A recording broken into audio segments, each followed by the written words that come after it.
সম্মানিত উপস্থিতি, আমের ইবনে তামিমি, আমের ইবনে আব্দুল্লাহ আত-তামিমি আল্লাহ পাকের একজন নেককার বান্দা ছিলেন। তিনি বিশিষ্ট তাবেঈ ছিলেন। সেই আল্লাহ পাকের নেককার বান্দা তার জীবনটাকে তিনটা ভাগ করেছিলেন। জোরে বলেন কয় ভাগ?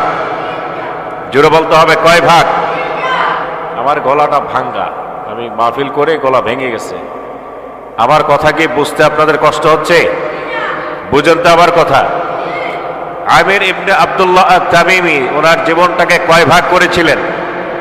তিন ভাগ। এক ভাগ আল্লাহর জন্যে, আরেক ভাগ কোরআনের জন্যে, আরেক ভাগ জিহাদের জন্যে। সুবহানাল্লাহ পড়েন। কয় ভাগ করছে? তিন ভাগ। আমির ইবনে আব্দুল্লাহ আত-তামিমি তিনি বসরার একজন বড় আবেদ ছিলেন, জাহেদ ছিলেন। তিনি ওনার কাফেলা নিয়ে রওনা দিয়েছেন, কোথাও যাবেন। এবং এই আমির ইবনে আব্দুল্লাহ তামিমিকে একটা ব্যক্তি, ওই কাফেলার একজন ব্যক্তি লক্ষ্য রাখছে যে হুজুর কি করেন এটা তিনি লক্ষ্য রাখবেন।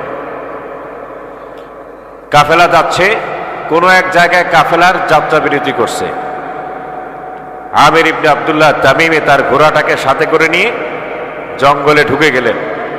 ওখানে যাওয়ার পরে ঘোড়ার সামনে পর্যাপ্ত পরিমাণ খাবার দিয়ে তিনি জায়নামাজটা বিছিয়ে তিনি নামাজে দাঁড়িয়ে গেলেন। সুবহানাল্লাহ। কিসে দাঁড়িয়ে গেছে? নামাজে। জোরে বলেন কিসে? নামাজে দাঁড়িয়ে গেছে। এবং ওই যে ব্যক্তি, কাফেলার যে ব্যক্তি আমির ইবনে আব্দুল্লাহ তামিমিকে কি করতেছে? খেয়াল করতেছে হুজুর আজকে কি করবে, তিনি সেগুলো কি করবেন লক্ষ্য রাখবেন, দেখবেন হুজুর করেটা কি। সুবহানাল্লাহ পড়েন। ওই আমির ইবনে আব্দুল্লাহ তামিমি জায়নামাজ বিছিয়ে, নামাজের মুসল্লা বিছিয়ে নামাজ পড়া শুরু করলেন। সে আড়ালে বসে চুপি সারে দেখতেছে হুজুরে কি করে। যখনই তাকায় তখনই দেখে হুজুর কি নামাজ পড়ে। হুজুর কি করে?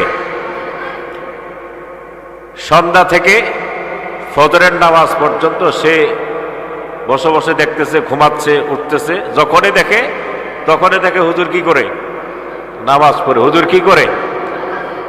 ফজরের নামাজ পড়ার পরে ওজিফাগুলো আদায় করে আমির ইবনে আব্দুল্লাহ আত-তামিমি তিনি হাত তুলে আল্লাহর কাছে দোয়া করতেছেন, রব্বুল আলামিন আমার জীবনে আমি আপনার কাছে তিনটা দোয়া করেছিলাম। কয়টা দোয়া?